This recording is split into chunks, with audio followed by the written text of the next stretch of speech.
കർത്താവേ, ഉടമ്പടിയിലെ എല്ലാ മക്കളും അനുഗ്രഹിക്കണമേ എന്ന് പ്രാർത്ഥിക്കുന്നു. സ്പർശിക്കണമേ.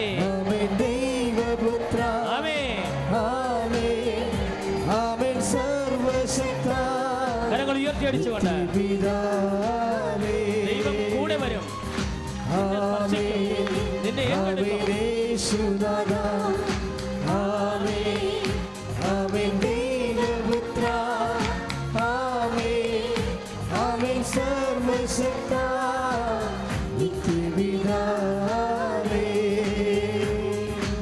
പരിശുദ്ധ പരമദിവ്യകാരുണ്യത്തിന്. അപ്പോൾ സ്ഥലത്തിൻ്റെ പ്രതിസന്ധിയെ പരിഹരിക്കാനാണ് ദൈവം കൂടെ വരണത്. എപ്പോഴും അത് മനസ്സിലാക്കണം. ദുബായിൽ നിന്ന് സ്കൈപ്പ് ഇൻ്റർവ്യൂ വഴി ഇൻ്റർവ്യൂ വീട്ടിലോട്ട് മാറ്റിയെന്ന് പറയുമ്പോൾ അതിൻ്റെ അർത്ഥം എന്താണ്? ദൈവം കൂടെ വന്നു എന്നതിൻ്റെ അർത്ഥം. അപ്പോൾ നമ്മളെന്താ ചെയ്യേണ്ടത്? ദൈവം കൂടെ വരാൻ വേണ്ടി കർത്താവ് കുറേ വെളിപാട് നൽകിയിട്ടുണ്ട്. എന്താണ്? ഞാൻ കൂടെ വരും, പക്ഷേ ഞാൻ കൂടെ ഉണ്ടെന്നുള്ള ബോധ്യത്തിൽ ജീവിക്കണം. അതിനാണ് വിശുദ്ധീകരണം വരണത്. അതിനാണ് മോസസിന് 10 കൽപ്പന കൊടുക്കുന്നത്.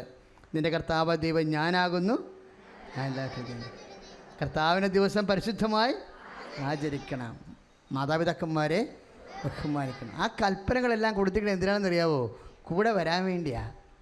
നമ്മളെ വിശുദ്ധീകരിക്കാൻ വേണ്ടിയാണ്. നമ്മുടെ സ്വഭാവം രൂപീകരിക്കാൻ വേണ്ടിയാണ്. കാരണം ദൈവത്തിന് പറ്റുന്ന സ്വഭാവത്തിലേക്ക് നമ്മളെ കൺവേർട്ട് ചെയ്യണം എൻ്റെ ഉദ്ദേശം. അപ്പോൾ കളകുടി മാറി അങ്ങനെയൊക്കെ പറയുമ്പോഴേ, ദേഷ്യം മാറി, സ്വഭാവം മാറി എന്നൊക്കെ പറയുമ്പോൾ നിസ്സാര കാര്യമല്ല. ഉടമ്പടിയിൽ ഒരു വ്യക്തിയുടെ സ്വഭാവം മാറുക എന്ന് വെച്ചാൽ ദൈവത്തിന് കൂടെ സഞ്ചരിക്കാൻ പറ്റുന്ന രീതിയിലുള്ള ഒരു പ്രകൃതി ഉണ്ടാവുകയാണ്. ശ്രുതിയുടെ ഹല്ലേലൂയ. കരങ്ങൾ ഉയർത്തിക്കൊണ്ട് സ്തുതിക്കട്ടെ. കർത്താവേ, ഇന്റർവ്യൂ അറ്റൻഡ് ചെയ്യുന്നവരെ സമർപ്പിച്ച് പ്രാർത്ഥിക്കുന്നു. ജോലി ആഗ്രഹിച്ചുകൊണ്ട് പ്രാർത്ഥിക്കുന്ന മക്കളെ സമർപ്പിച്ച് പ്രാർത്ഥിക്കുന്നു. ഭാഗോടമ്പടി നടക്കാൻ ആഗ്രഹിക്കുന്ന മക്കളെ സമർപ്പിച്ച് പ്രാർത്ഥിക്കുന്നു. കേസുകളെ സമർപ്പിച്ച് പ്രാർത്ഥിക്കുന്നു. ജപ്തി നടപടികൾക്ക് വിധേയമായ മക്കളെ സമർപ്പിച്ച് പ്രാർത്ഥിക്കുന്നു. കർത്താവിന്റെ കൃപ ചൊരിയട്ടെ. ഹല്ലേലൂയ.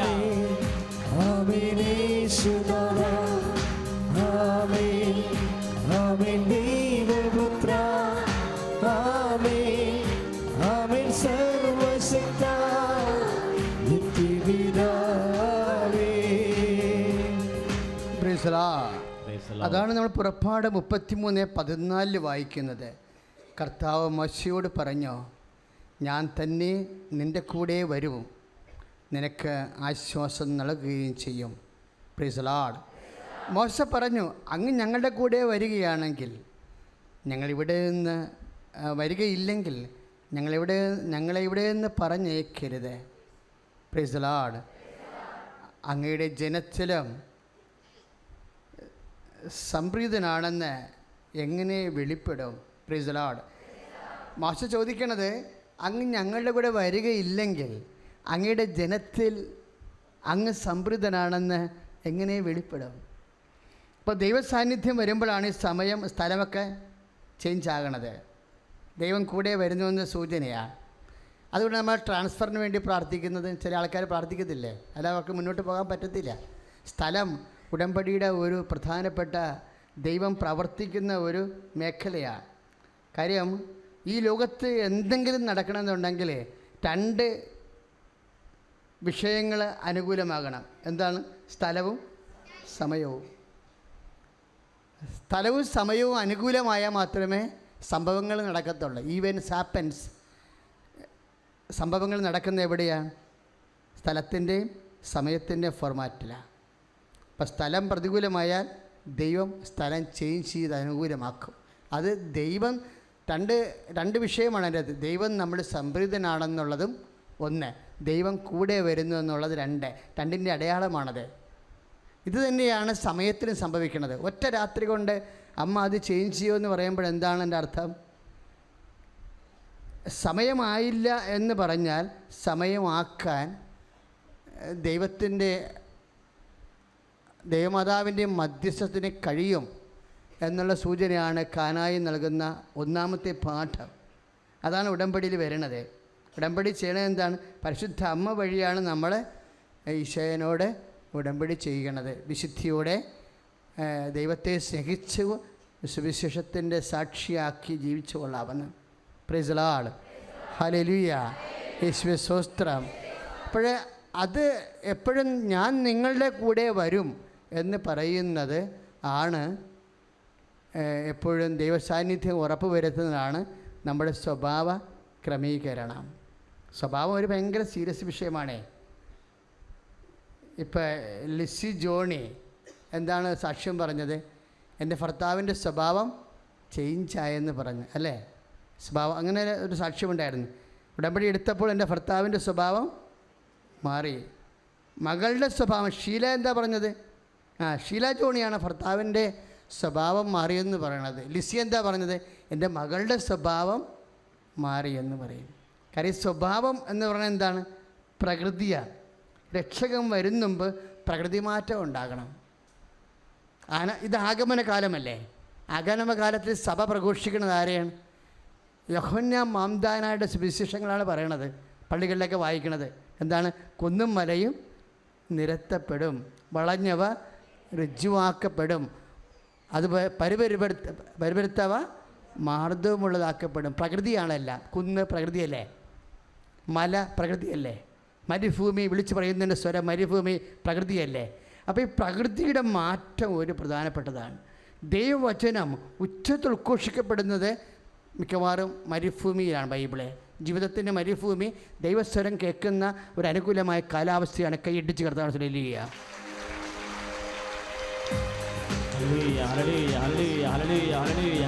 കരങ്ങളടിച്ചുകൊണ്ട് സ്വതോത്ര കർത്താവിനെ വാഴ്ത്തി പാടുക.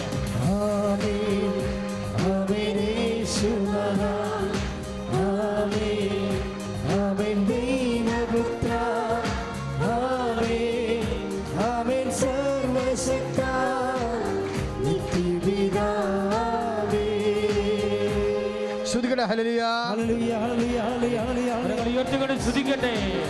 കർത്താവായ ദൈവമേ, ഉടമ്പടിയിൽ ഞങ്ങൾ സമർപ്പിച്ച നിയോഗങ്ങൾ ഞങ്ങളുടെ ജീവിതത്തെ ചിട്ടപ്പെടുത്തണമേ എന്ന് പ്രാർത്ഥിക്കുന്നു. കർത്താവെ, സ്വഭാവ ദൂഷ്യമുള്ള മക്കളെ സമർപ്പിക്കുന്നു. കർത്താവെ, മദ്യത്തിന് മയക്കുമരടിപ്പെട്ട ജീവിത പങ്കാളികളെ സമർപ്പിച്ച് പ്രാർത്ഥിക്കുന്നു. എല്ലാ മേഖലയിലും ഇടപെടണമേ എന്ന് പ്രാർത്ഥിക്കുന്നു. പുതിയ സൃഷ്ടിയായി പുതിയ ചൈതന്യം നൽകി വിശുദ്ധീകരിക്കണമേ എന്ന് പ്രാർത്ഥിക്കുന്നു. ഹല്ലേലൂയ.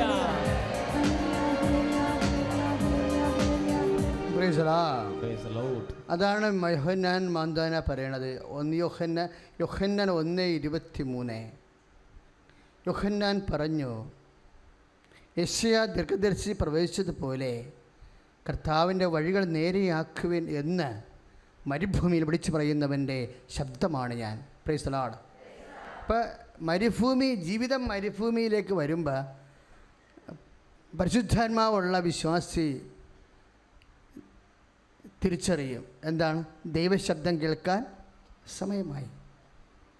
ജീവിതത്തിൻ്റെ തണലുകൾ വെട്ടപ്പെടുമ്പോഴല്ലേ നമ്മൾ മരുഭൂമിയിലേക്ക് വരണത് അല്ലേ? ഇപ്പം ബാങ്കുകാരൻ ലോൺ തരണില്ലെന്ന് പറയുമ്പോൾ നമ്മൾ ആശിച്ചൊരു മരുഭൂമി, നമ്മൾ വിചാരിച്ച ആ മരം, സാമ്പത്തിക തണലിൻ്റെ മരം വെട്ടിപ്പോയി.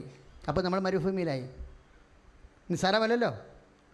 ഇങ്ങനെ വ്യത്യസ്തങ്ങളായ വിഷയം. നിൻ്റെ വിസ താമസിക്കുന്നു, പാസ്പോർട്ട് താമസിക്കുന്നു എന്ന് പറയുമ്പോൾ കിട്ടത്തില്ല, വിസ റിജക്റ്റ് ചെയ്തെന്ന് പറയുമ്പോൾ നിൻ്റെ വിദേശ ജോലിയുടെ തണൽ മരം വെട്ടിമാറ്റി, നീ മരുഭൂമിയിലായി. അപ്പോൾ എന്താ അർത്ഥം?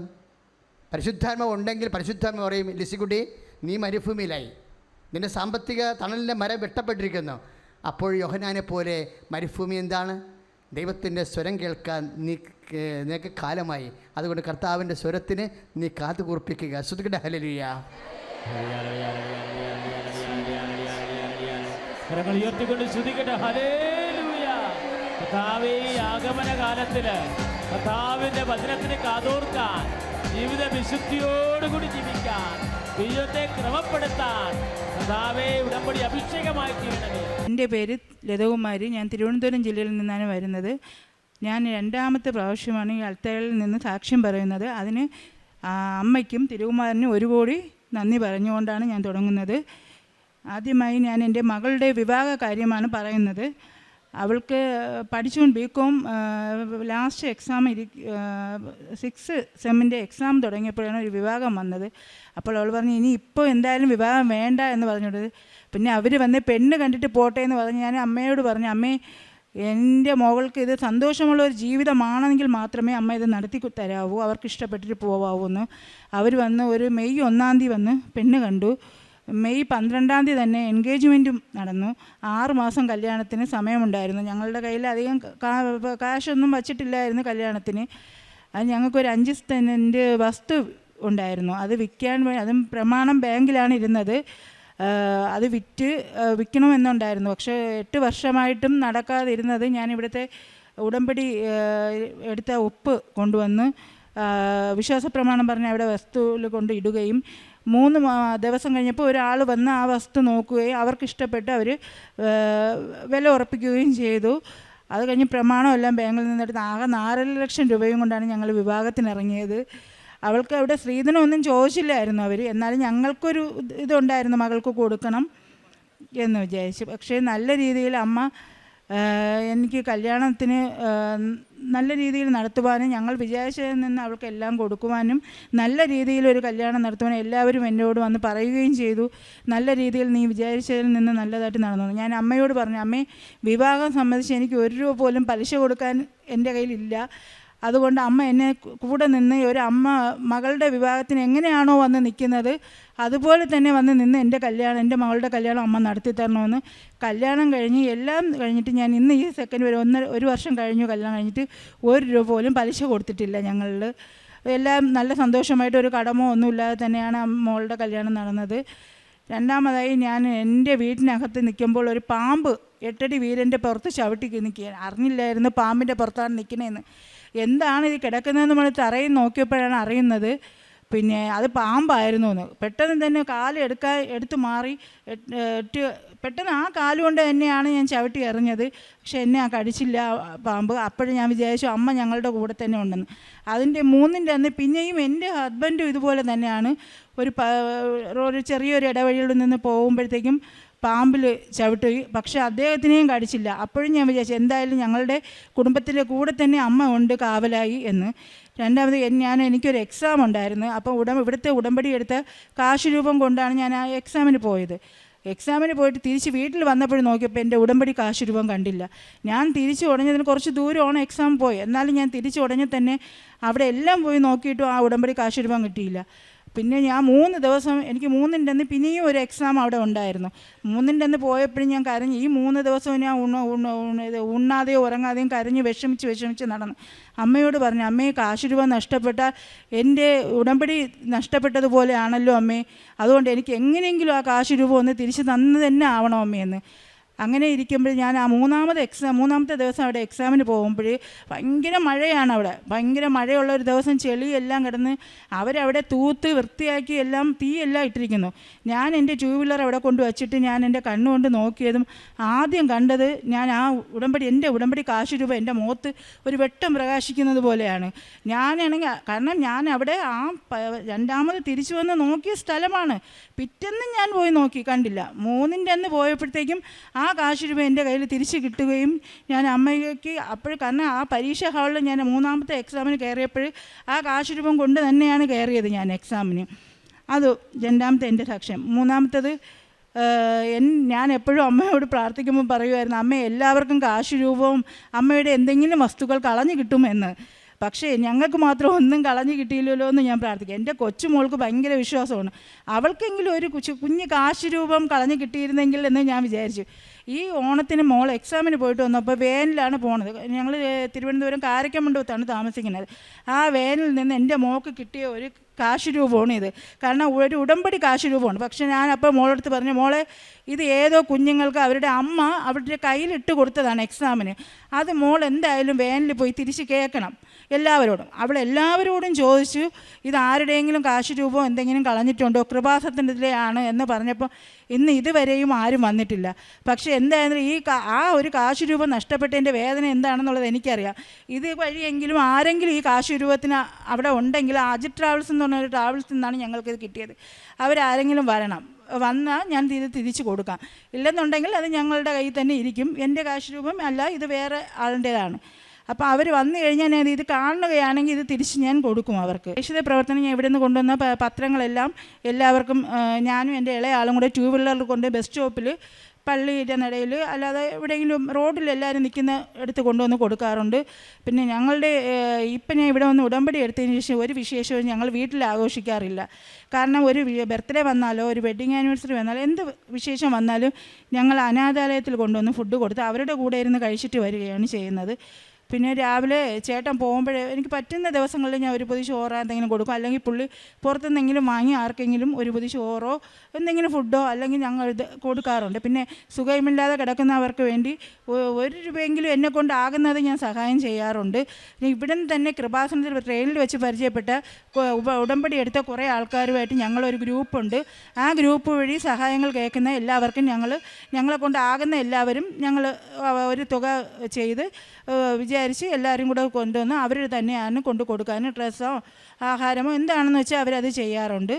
പിന്നെ എന്നും പ്രാർത്ഥന ചൊല്ലുന്നുണ്ട്. ജപമാല എന്തെന്ന് പോലും അറിയാത്ത ഞാനിപ്പം ജപമാല എടുക്കുന്നുണ്ട്, ബൈബിൾ വായിക്കുന്നുണ്ട്, 2 നേരം പ്രാർത്ഥനയുണ്ട്, അച്ഛൻ്റെ ധ്യാനം കൂടാറുണ്ട് ചൊവ്വാഴ്ച. എല്ലാം എന്നെ കൊണ്ടാവുന്ന വിധത്തിൽ ഞാൻ എല്ലാം ചെയ്യാറുമുണ്ട്, പ്രാർത്ഥിക്കാറും എല്ലാം ഉണ്ട്. ഞാൻ ആദ്യമായിട്ട് ഇവിടെ വരണത് മായ എന്ന് പറയുന്ന ഒരു ചേച്ചി പരിചയപ്പെടുത്തിയിട്ടാണ്.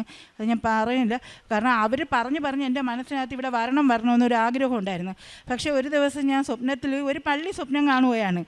പള്ളി വന്നപ്പോഴത്തേക്കും നല്ല മാല റോഡിൽ ഇങ്ങനെ ഞങ്ങൾ കാറിൽ പോയിക്കൊണ്ടിരുന്നപ്പോൾ അയ്യോ ഒരു പള്ളിയുണ്ട് നമുക്ക് തൊഴാമെന്നും പറഞ്ഞുകൊണ്ട് ഞാൻ ഇറങ്ങി വന്നപ്പോൾ 2 സൈഡിലും മാലാകന്മാരെ പോലെ കുഞ്ഞ് പിള്ളേർ ഒരുങ്ങിയൊക്കെ നിൽക്കുന്നുണ്ട്. അപ്പോൾ അകത്തോട്ട് കയറാൻ വന്നപ്പോൾ ഭയങ്കര തിരക്ക് കാരണം ഞങ്ങൾക്ക് അകത്തോട്ട് കയറാം. അപ്പം എന്നോട് ഒരാൾ പറയുന്നു, മോളെ ഇന്ന് ഭയങ്കര തിരക്കാണ്, നിങ്ങൾ പോയാലും അകത്തോട്ട് കയറി നിങ്ങൾക്ക് തൊഴാൻ പറ്റില്ല എന്ന് പറയുന്നു. അങ്ങനെ ഞാൻ ആ സ്വപ്നത്തിൽ കണ്ടു. അപ്പം ഞങ്ങൾ അന്ന് എനിക്ക് വന്ന് ഞാൻ അകത്ത് എങ്ങനെയും ഇടിച്ച് കയറിയെങ്കിലും ഞാൻ മാതാവിനെ എനിക്ക് കാണാൻ പറ്റാതെ ഞാൻ തിരിച്ച് വിഷമത്തിൽ പോയി ഞാൻ പുറത്തുള്ള ഒരു മാതാവിനെ തൊഴിച്ചു വന്നു. അങ്ങനെ എൻ്റെ ഏറ്റവും വലിയ ആഗ്രഹമാണ് ഇവിടെ വരണമെന്നുള്ളത്. അങ്ങനെ വന്ന് അവസാനം ഞാൻ ഒരു ദിവസം ഇവിടെ വന്നപ്പോഴും ഒരു സൺഡേ ആണ് വന്നത്. അപ്പോൾ എനിക്ക് ഇവിടെ എങ്ങനെയാണ് മാതാവ് പ്രത്യക്ഷപ്പെട്ടതാണെന്നോ ഒന്നും അറിയില്ലായിരുന്നു. ഞങ്ങൾ വന്നപ്പോൾ ഭയങ്കര ആൾ. പക്ഷെ അന്ന് ഞാൻ ആ കാറിൽ നിന്ന് ഇറങ്ങിയപ്പോൾ ഞാൻ എൻ്റെ ഹസ്ബൻഡിനോട് പറയും, ഞാൻ സ്വപ്നത്തിൽ കണ്ട പള്ളിയാണെന്ന് പറയുന്നത്.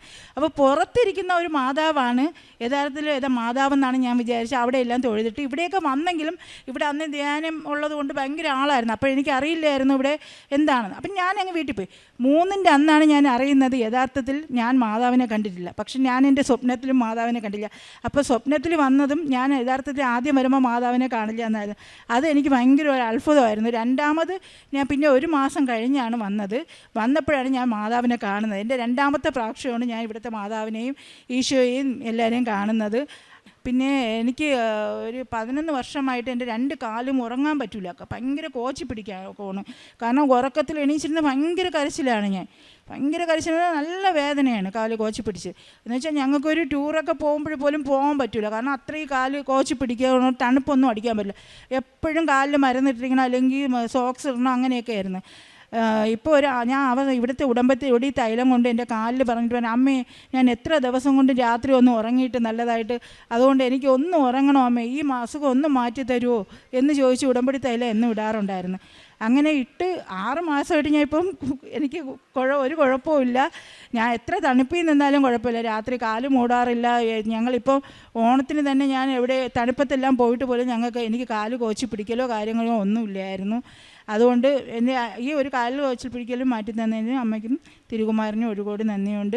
ഈ അൾത്താരയിൽ കയറി നിൽക്കാൻ എനിക്കും എൻ്റെ കുടുംബത്തിനും സാധിച്ചതിലും അമ്മയ്ക്കും തിരുകുമാരനും ഒരുപാട് നന്ദി പറയുന്നു, ഞാനും എൻ്റെ കുടുംബവും. പരിശുദ്ധ അമ്മ പ്രതീക്ഷപ്പെട്ട ഈ അൾത്താരയിൽ എന്നെ പ്രതീക്ഷീകരണത്തിൻ്റെ സാക്ഷിയാക്കി ഉയർത്തിയ പരിശുദ്ധ അമ്മയ്ക്കും യേശുവിനും കോടാനക്കോടി നന്ദി. എൻ്റെ പേര് അലീന ജോജി. ഞാൻ അങ്കമാലിയിൽ നിന്ന് വരുന്നു. ഇതെൻ്റെ അമ്മ, ഇത് ചേച്ചി, ചേട്ടൻ, കൊച്ച്. ഞാൻ ഉടമ്പടി എടുക്കാണ്ടായ സാഹചര്യം എന്ന് പറയുന്നത്, എൻ്റെ ചേച്ചി പ്രഗ്നൻ്റ് ആയി 1.5 മാസം കഴിഞ്ഞപ്പോഴേക്കും ആൾക്ക് ചെറിയ രീതിയിൽ ബ്ലീഡിങ് ആയിരുന്നു. അങ്ങനെ ഒരു ദിവസം പെട്ടെന്ന് നല്ല രീതിയിൽ ബ്ലീഡിങ് കൂടുകയും ഞങ്ങൾ വേഗം ഹോസ്പിറ്റലിൽ പോവുകയും ചെയ്തു.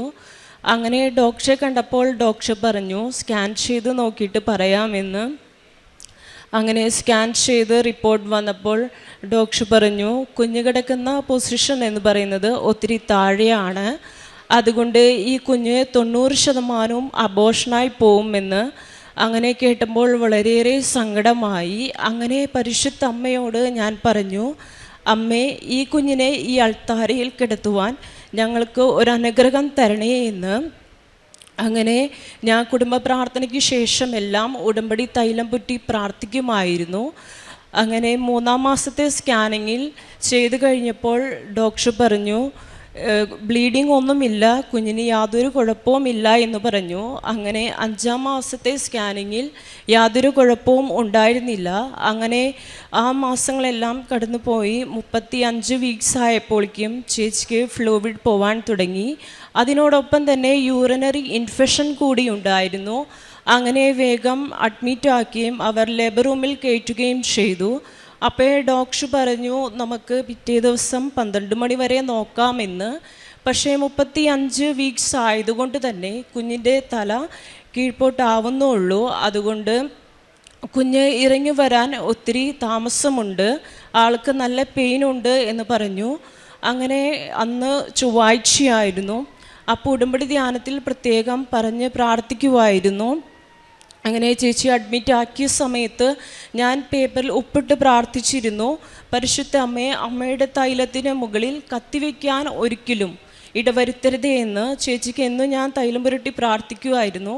അങ്ങനെ ഡോക്ടർ 12 മണിയാണ് ആദ്യം സമയം പറഞ്ഞത്. അങ്ങനെ ഡോക്ടർ വീണ്ടും അത് 4 മണി വരെ ആക്കി. അങ്ങനെ 4 മണി വരെ ആക്കിയപ്പോൾ യാതൊരു മാറ്റവും ഉണ്ടായില്ല, ആൾക്ക് പെയിനുണ്ട്. അപ്പോൾ ഡോക്ടർ ഒരു 4:30 ആയപ്പോൾ ഞങ്ങളോട് പറഞ്ഞു ആൾ പറയുന്നത് ഓപ്പറേഷൻ വേണമെന്നാണ്, നിങ്ങൾ തീരുമാനിച്ചിട്ട് പറയുമെന്ന് പറഞ്ഞു. അങ്ങനെ ചേച്ചിയെ കാണാൻ ഞങ്ങൾക്കൊരവസരം കൂടി കിട്ടി. ആ സമയത്ത് ഞാൻ വിശ്വാസപ്രമാണം ചൊല്ലി എൻ്റെ നെറ്റിയിൽ കുരിശ് വരച്ച്, ഞാൻ ചേച്ചിയുടെ നെറ്റിയിൽ കുരിശ് വരച്ചു. എല്ലാ പ്രാവശ്യവും ഞാൻ 4 സൈഡിലായിട്ടാണ് തൈലം പുരട്ടിയിരുന്നത്. പക്ഷെ ആ സമയത്ത് നമ്മളൊരു കത്തി എങ്ങനെയാണോ വെച്ച് മുറിക്കുന്നത് അതുപോലെ ആയിരുന്നു.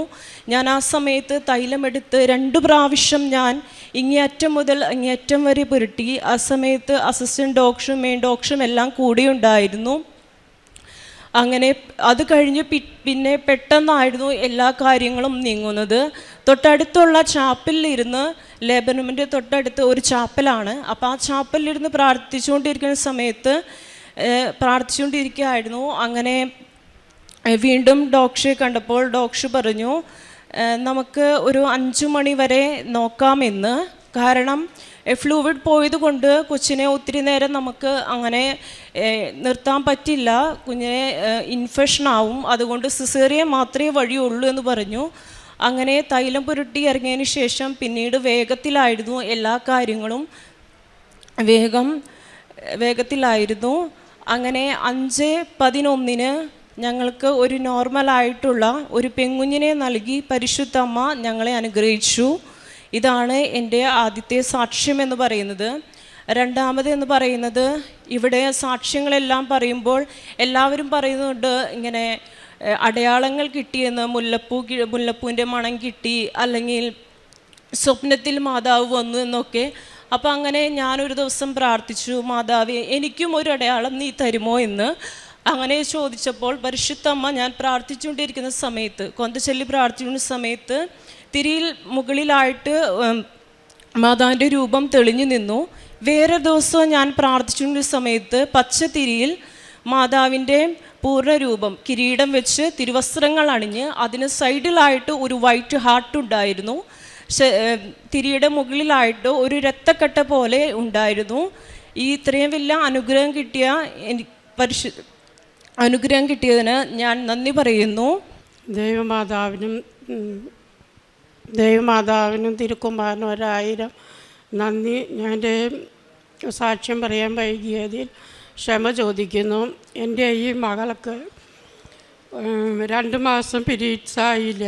അപ്പോൾ ഞാൻ ഡോക്ടറെ കാണിച്ച് സ്കാൻ ചെയ്യാൻ പറഞ്ഞു. സ്കാൻ ചെയ്തപ്പോൾ ഓവറിയിൽ 6.5 സെൻറ്റിമീറ്റർ വലിപ്പമുള്ള ഒരു സിസ്റ്റം ഉണ്ടെന്നും ഇത് ഓപ്പറേഷൻ ചെയ്യാതെ മാറുകയില്ല എന്നും ഡോക്ടർ പറഞ്ഞു. ഞാൻ വേറെ ഡോക്ടറെ കാണിച്ചപ്പോൾ ആ ഡോക്ടറും അങ്ങനെ തന്നെയാണ് പറഞ്ഞത്.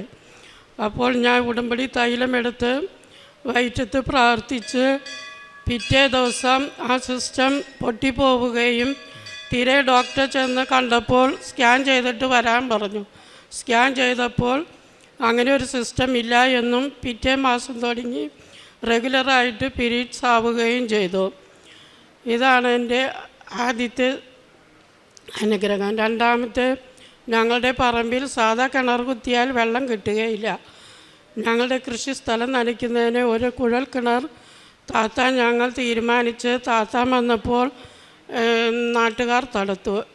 കുറച്ച് നാൾ കഴിഞ്ഞ് രണ്ടാമതും കിണർ താത്തി 40 അടി താഴ്ചയെത്തിയപ്പോൾ നാട്ടുകാർ പോലീസിനെ വിളിക്കുകയും തടുക്കുകയും ചെയ്തു. ഞാൻ ഉടമ്പടി പുതുക്കിയപ്പോൾ ഈ കിണറിൻ്റെ കാര്യം ഉടമ്പടിയിൽ വെച്ച് പ്രാർത്ഥിച്ച് കുറച്ച് നാൾ കഴിഞ്ഞ് കിണർ താത്തി കാശ് രൂപം പിടിച്ച് ഞാൻ പ്രാർത്ഥിച്ചു. ഒരാൾ പോലും തടസ്സം ചെയ്യാതെ ഞങ്ങൾ കിണർ താത്തി ആവശ്യത്തിന് വെള്ളം കിട്ടി. ഇത്രയുമാണ് എനിക്ക് കിട്ടിയ അനുഗ്രഹങ്ങൾ. പിന്നെ കാരുണ്യ പ്രവർത്തികളായിട്ട് വഴിയിലിരിക്കുന്നവർക്കെല്ലാം ചോറ് വാങ്ങിക്കൊടുക്കും. പിന്നെ ഇവിടുന്ന് കൊണ്ടുപോകുന്ന പത്രമായാലും ഹോസ്പിറ്റലുകളിൽ റൂമുകളിലെല്ലാം കയറി കൊടുക്കും. വഴിയിലിരിക്കുന്നവർക്ക് എല്ലാം കൊടുക്കും. ആത്മീയമായിട്ടുള്ള മാറ്റം എന്ന് പറയുന്നത് കൂടുതൽ ബൈബിള് വായിക്കുവാനും കൊന്തയൊക്കെ ചൊല്ലിയിരുന്ന സമയമെല്ലാം അലസതയോട് കൂടി ഇരുന്നാണ് ഞാൻ ചൊല്ലിയിട്ടുള്ളത്. ഉടമ്പടി എടുത്തത് മുതൽ ഞാൻ നല്ല രീതിയിൽ ശ്രദ്ധയോടുകൂടി കൊന്ത ചെല്ലുവാൻ എനിക്ക് സാധിച്ചു. അതുപോലെ തന്നെ വിശേഷപ്പെട്ട ദിവസങ്ങളിൽ മാത്രമാണ് ഞാൻ കുമ്പസാരിച്ചിരുന്നത്. പക്ഷേ ഉടമ്പടി എടുത്തതിന് ശേഷം 2 ആഴ്ച കൂടുമ്പോൾ നിർബന്ധമായി ഞാൻ കുമ്പസാരിക്കാൻ സമയം കണ്ടെത്തിയിരുന്നു. ഇതാണ് എൻ്റെ ആത്മീയമായ ജീവിതത്തിൽ വന്നിട്ടുള്ള മാറ്റങ്ങളെല്ലാം. ഞാനും അതുപോലെ തന്നെ എല്ലാ ദിവസവും പള്ളിയിൽ പോവുകയും കുർബാന കാണുകയും കുമ്പസാരിക്കുകയും ചോറ് കൊടുക്കുകയും എല്ലാം ചെയ്തിരുന്നു.